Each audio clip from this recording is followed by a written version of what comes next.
As we continue our study of waves and wave characteristics, today we'll get a little more specific and we'll talk about sound waves. And a little later on we'll discuss light waves, but today, sound waves. Are we ready to begin? Here we go. Acoustic energy, that's just a fancy word for sound. Okay, if you get a little technical, sound is acoustic energy. Sound energy from vibrations in matter. We get no sound unless some piece of matter vibrates. And the energy that comes from that vibration travels through the air. And while doing so, the air molecules collide, then expand and collide into the next set of molecules, and we get a continuation opening and closing. And remember, before we defined that as a longitudinal wave. So acoustic energy is sound energy from vibration in matter. Now I mentioned air molecules, but remember, sound can also travel through the liquids and solids as well, and actually gets faster in denser materials. Now obviously we can hear sound, but did you realize that we can feel sound too? Yeah, we can feel sound waves because that's a transfer of energy that causes vibrations in particles. For example, you might have to ask your parents and grandparents about this. The old style telephones, those phones had bells, and when people would call, the impulse would start those bells ringing. And because those bells are actual physical moving parts, there was a vibration there. So we could hear the phone bell ring, but putting our hand on the phones, we could also feel the vibration. Maybe you've had this happen to you. You're at the light, just kind of sitting there waiting for the light to turn green, and someone pulls up next to you. Or maybe you are this someone that pulls up to another person. And you have the bass booming so loud in the stereo. You hear that boom, boom, boom, boom, that pulse. And that pulse is so strong that the pulse sends the sound wave through the other vehicle, through the air, and into your vehicle, which is touching your body, and that makes the body feel the vibrations and the pulse as well. If that sound wave is strong enough, we can definitely experience that pulse as far as a feeling that vibration goes.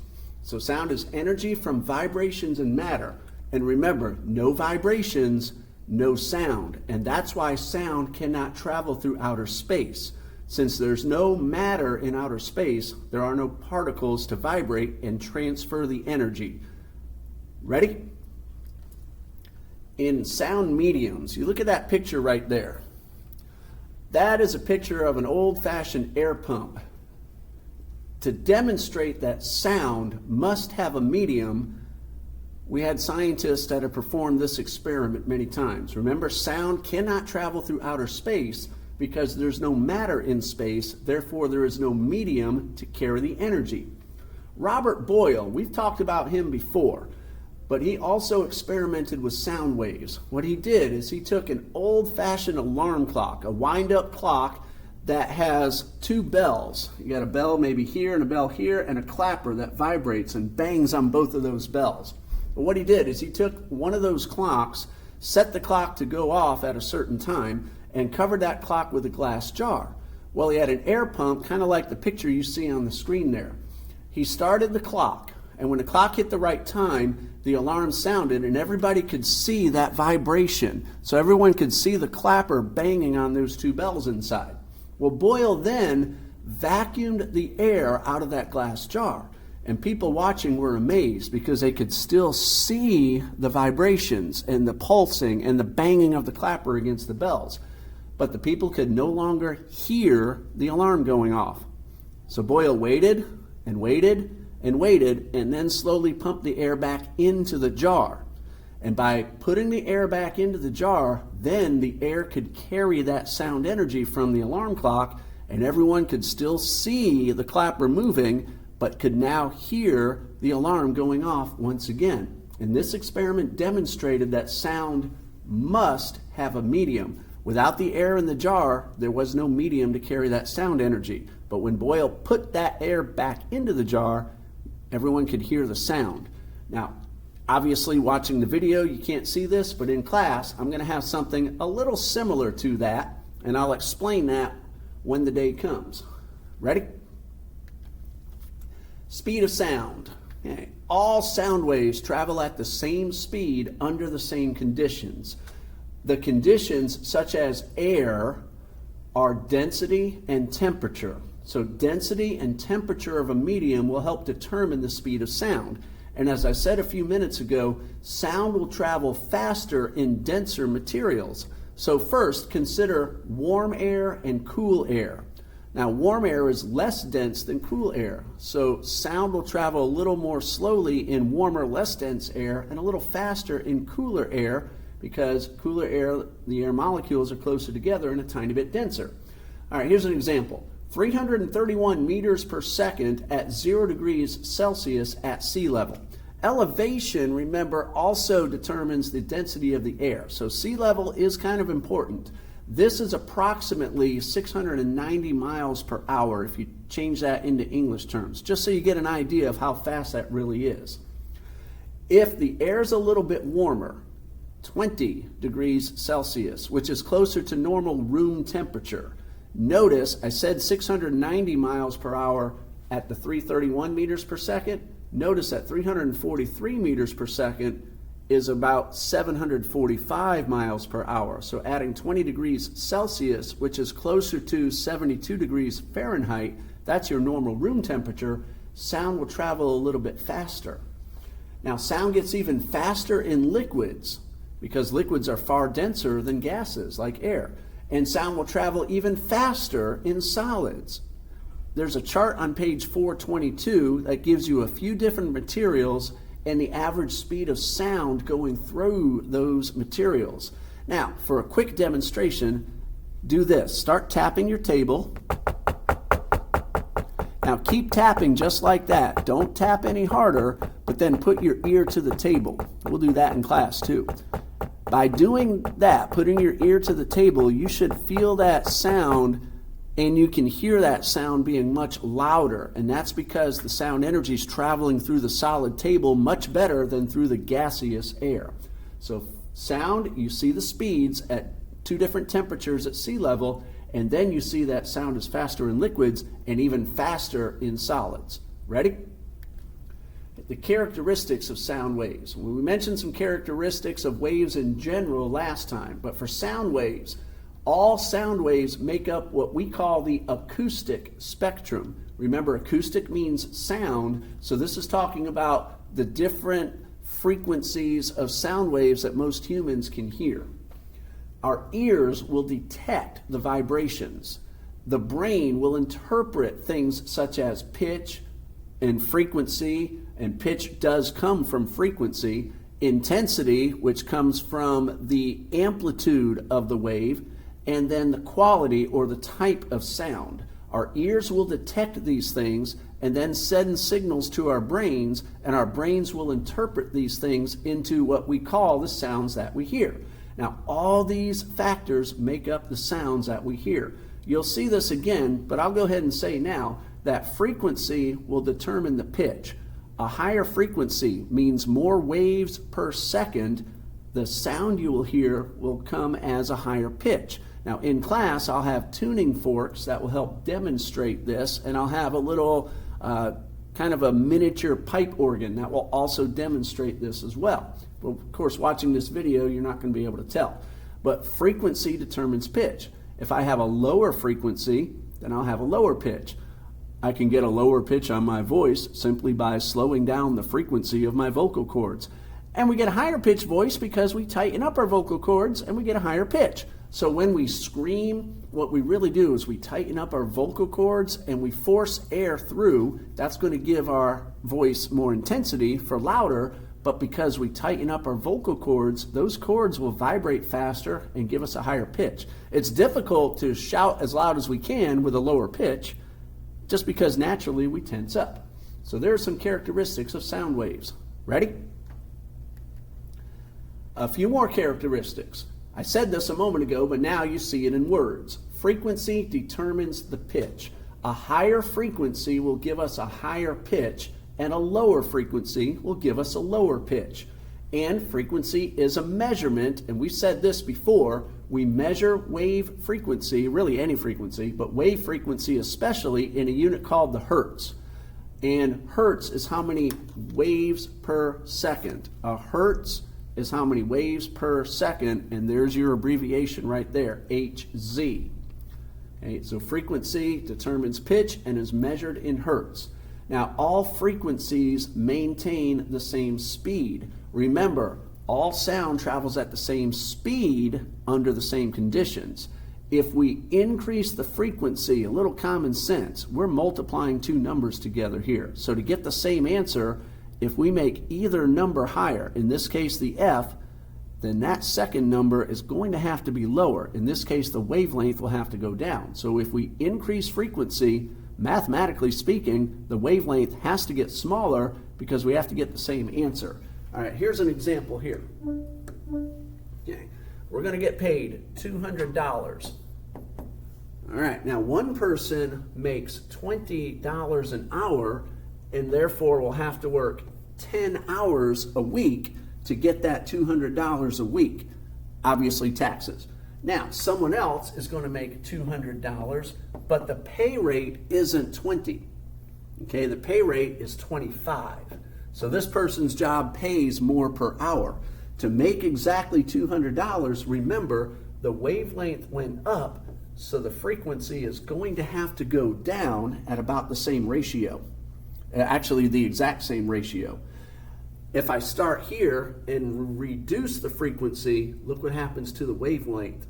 If I start here at the 8 and increase the frequency, well then look what happens to the wavelength. So if we get a higher frequency, we get a lower wavelength. Or if we get a lower frequency, we get a higher wavelength. Right? Does that make sense? Because that's exactly mathematically what's going on. So the longer the wavelength, the lower the frequency. We'll do some demos with slinkies in class that will show us if we do things correctly. If we increase the frequency, you will see the wavelength from the slinky get smaller. And if we shorten the wavelength, we'll get a higher frequency. Or if we get a higher frequency, we'll get a shorter wavelength. But remember, one more time, all sounds travel at the same speed under the same conditions. So if either factor gets larger, the other one has to get smaller. Or if either factor gets smaller, the other one has to get larger by the same ratio to give us the same speed. And we'll have practice problems with that equation. Ready? Now, a couple of definitions. Infrasonic, ultrasonic. Both refer to the frequency of sound waves. The average frequency range for most humans to be able to hear is between these two frequencies, 20 hertz, 20 waves per second, to 20,000 hertz or 20,000 waves per second. Now remember, that's an average. So some people can hear frequencies higher than 20,000 or a little lower than 20, but most people are going to be within this range.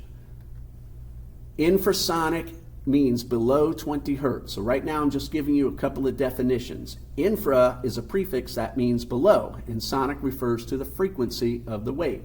So infrasonic means below 20 hertz or 20 waves per second. Well, if infra means below, guess what ultra means? Ultra means above. An example of infrasonic, though, seismic waves. Okay, these are the things that can cause earthquakes. These are typically vibrations that travel through the ground. They contain tremendous amounts of energy, and that's what can cause earthquakes. But 20 waves per second or fewer pass by a certain point. Think of large animals such as elephants or maybe giraffes. Well, elephants don't talk. We know they do trumpet, but they can also communicate by stomping on the ground in various patterns. And the elephants will detect the vibrations under their feet. And then they're communicating with each other. God knows what he's doing. Although animals don't talk, animals can still find ways to communicate with each other. Those are God-given abilities. Now, ultrasonic means above 20,000 hertz. The prefix ultra really does mean above, and of course, sonic referring to the frequency of the sound wave. Now, think of a dog whistle.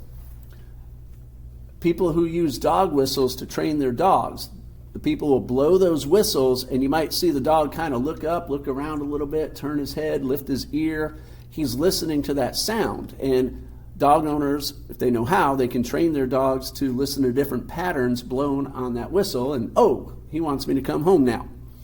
Well, sonar machines, these are machines that will send ultrasonic sound waves through the ocean and help navigators or submarine workers, Navy, find sunken vessels, boats, ships, treasure, other objects maybe in the ocean by sending out ultrasonic sound waves, and then a computer detects the reflection of those waves and puts an image on the screen, and people trained to read those images will know where that sunken vessel might be.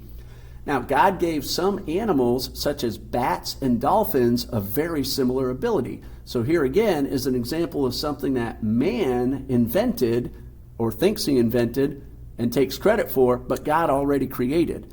Echolocation. A bat really cannot see very well at all. And bats are nocturnal, so it's dark too. They will send out ultrasonic sound waves, and their ears will listen for the reflected waves. And then their brains are like the computer, or actually the computer on the machines pattern after the brain. And then the bat will say, hey, there's my dinner. Or, uh-oh, something thinks I'm dinner, and run away. And dolphins do that too, and dolphins can communicate with each other through a language based on echolocation. All right, two definitions. Infrasonic, below 20 hertz. Ultrasonic, above 20,000 hertz. Most humans cannot hear these two. We hear within this range. Ready? Okay, getting close to the end already. Some characteristics. The amplitude, we've said this before, the amplitude determines the intensity or the strength of the wave. And in a longitudinal wave, the amplitude is the size of the compression. Remember, the compression is the part that is squeezed together. You'll see pictures of these as we do assignments. The bigger the compression, the stronger the wave. Now remember, intensity is mathematical, but we perceive the loudness differently. What's loud to some people is not loud to other people, but the intensity is measured in a unit called decibels. And decibels is mathematical. It's like two people walk into a room, and one person says, hey, it's cold in here, and another one says, no, it's not cold. But we measure the temperature, and let's just say 60 degrees. The first person thought that felt cold. The second person did not think cold. Both have their own opinions and perceptions of temperature, but when we put the number to that, 60 degrees, that's a measurement. That's like the intensity. We can't argue with the measurement. We can debate loud and not loud. We can debate cold and warm, but we cannot debate 60 degrees. That's the measurement. So in decibel form, we can't debate, we can't argue 50 decibels. Some people think that's too loud and others do not. The bigger the amplitude, the higher the intensity. Okay, the bigger the amplitude. Okay, quick example here. If the amplitude is maybe this big and another sound wave has an amplitude that big, that second one would be more intense. We would perceive that as louder. Mathematically, it would be more intense. Okay, the intensity is mathematical, but loudness is perception, just like we said a few moments ago. We can't debate that a sound may have a decibel range of 50 decibels. That can be measured, but again, I might think the music is too loud, but my son may think the music is not too loud. But since I'm dad, I win. Turn it down. But the measurement is 50 decibels, regardless of how we feel about it. Ready? Sound thresholds. Okay, pay attention to the ranges you're about to see here. The threshold of hearing is the softest sounds that humans can hear. So someone decided to define that as 0 decibels. That doesn't mean no sound at all. That means the softest sounds that most humans are able to hear. Threshold of pain is when the intensity, the measurement, reaches 120 decibels. That's where pain in the ears begins with most people. Now, some people, obviously, that can be a much lower decibel level, and others that would be a higher decibel level. So we're talking averages here. Now, here's a problem about threshold of pain. Okay, think of in sports. If the pitcher throws too many pitches, he may not feel any soreness or fatigue in his arm, and he continues to pitch. But the arm is already being damaged to the point where he needs to rest. That's why starting pitchers take days off between starts. He needs to rest that arm and let that arm recover. But since he doesn't feel soreness or fatigue or pain, maybe doesn't know that there may be a problem forming.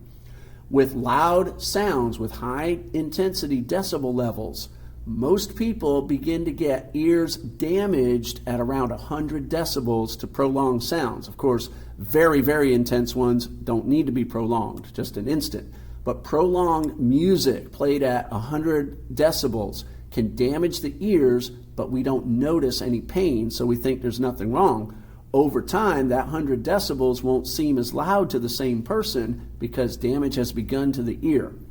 So be careful with that. Threshold of pain, many times when we get hurt, we may not feel the pain right away, but just a few days later it's possible, or even the next day. Now, this word logarithmic means based on tens. Before I put those words up there, I'm going to show you an example. Here's one sound that comes out at 20 decibels. And another sound that comes out at 30, 40, I wrote those for a reason, 50 decibels. And my question is, how many times as intense is the 50 decibels to the 20 decibels? And you may think, let's do 50 divided by 20, that answers 2.5. Well, you're right, 50 divided by 20 is 2.5, but that's incorrect for this question because logarithmic is based on tens. So here's what we'll do. All right. 20 to 50, we're going to count by tens. How many counts of 10 will get me from 20 to 50? 1, 2, 3. Of course, that would be 30 and 40. But because I counted by 10 3 times, see where I got the 3 from? 1, 2, 3 counts of 10. Well, 10 to the third power is 1,000. That means 50 decibels is 1,000 times stronger than 20 decibels. Even though the sound may not feel to us like 1,000 times louder, the mathematical intensity is 10 to the third power. We counted by 10, 1, 2, 3 times. 10 to the third is 1,000. We're going to do a lot of practice problems, including some of those. 20 decibels is 10 times as intense as 10 decibels. Again, at first glance, when you're not used to this, looks like that's only twice as loud. But look at the math again. To get from the 10 to the 20, how many counts of 10? From 10 to 20, that's one count of 10. 10 to the first power, that's 10. All right, let's look at 60 decibels. We'll work this one out here. To get from 40 to 60, 40, 50, 60, 1, 2. We counted by 10 twice, that's 100. That means 60 decibels is 100 times stronger or as intense as 40 decibels. We count by tens, and however many counts we make, that's the exponent, and then we do the multiplication here. Some practice problems are coming. Ready? All right, don't copy this, but look over here on the right side. I'll come over here. Now, I'm not sure how well you can see it on the screen as I do the recording, but here's your threshold of hearing, 0 decibels. Typical noise levels, casual conversation, up to 30 decibels, not very loud. Office, quiet classroom, normal conversation, not whispering, but regular talking, 50 to 60 decibels. Most of us, that's not a problem at all.